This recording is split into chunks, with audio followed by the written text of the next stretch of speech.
We're going to look at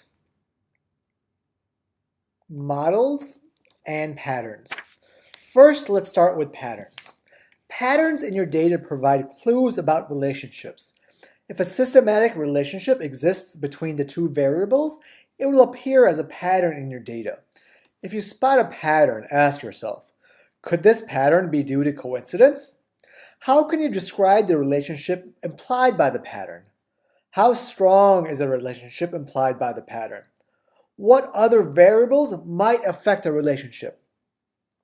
Does a relationship change if you look at individual subgroups of the data?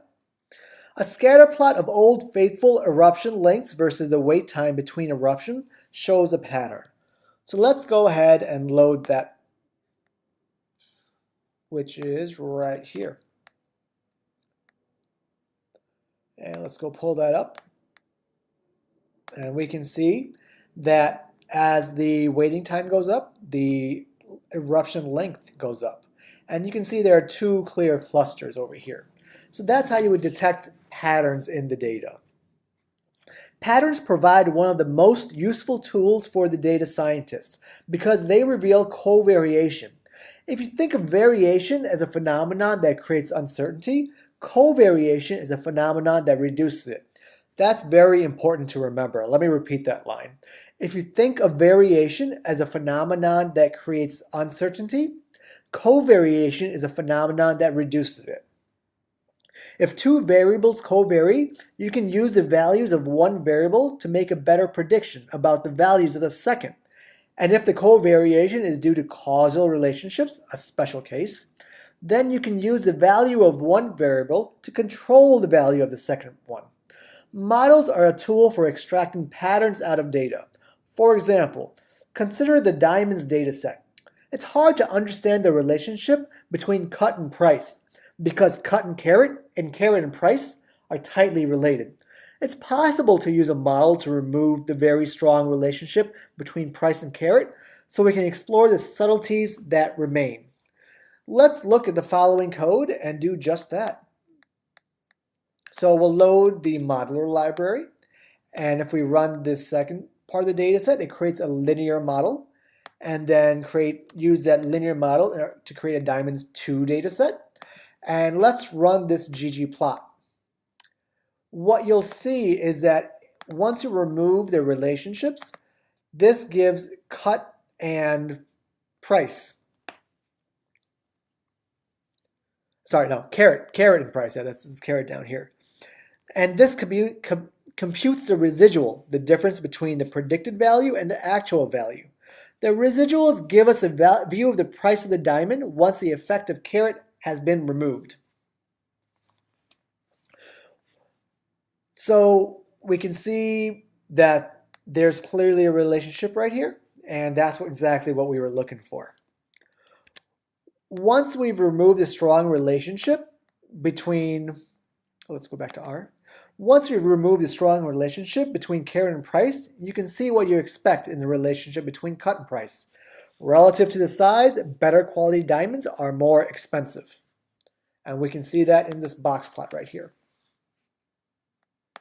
We can see the same thing in this box plot. Ideal diamonds cost more if you take out the carrot. You'll learn more about models and the modeler package later in this course. We've been saving modeling for later to understand what models are and how they work is easiest once you've had the tools to do the data wrangling. So that's a brief overview of models and patterns. Now let's take a look at something completely different, which is just a little bit more syntax about ggplot2. As we move on from these basics, we'll transition to more concise expressions of ggplot2. So far, we've been very explicit, which is helpful when we are learning. So this code right here, this ggplot, we get the faithful data set, and we want to look at eruptions, and we want to create a frequency chart. So let's see what that does. So this shows you the length of eruptions and how often they happen. All right? We can create the same chart with significantly less code. Typically, the first two arguments of the function are so important that you should know them by heart. The first two arguments to ggplot are data and mapping, and the first two arguments to AES are x and y.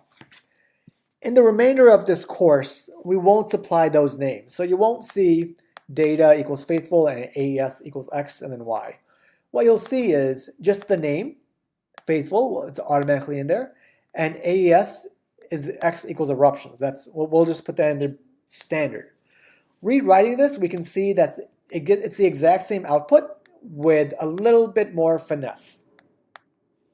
Sometimes we'll turn the end of a pipeline of data transformations into a plot. Watch for the transition from the carets right here to the plus sign. I really wish we didn't have to do that, but ggplot2 was created before the pipe was discovered. So that's why you'll see a pipe go into a plus, and it causes a little bit of confusion, but you can see the results is we can take a data transformation and then put it into a plot.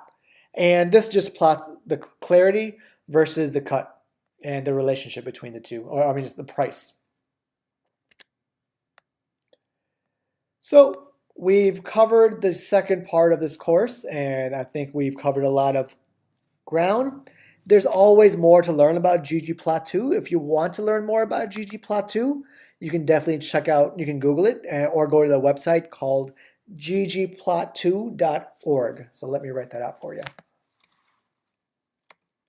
ggplot2.org. And then this will, you should have already downloaded this file and been using this for this part of the course.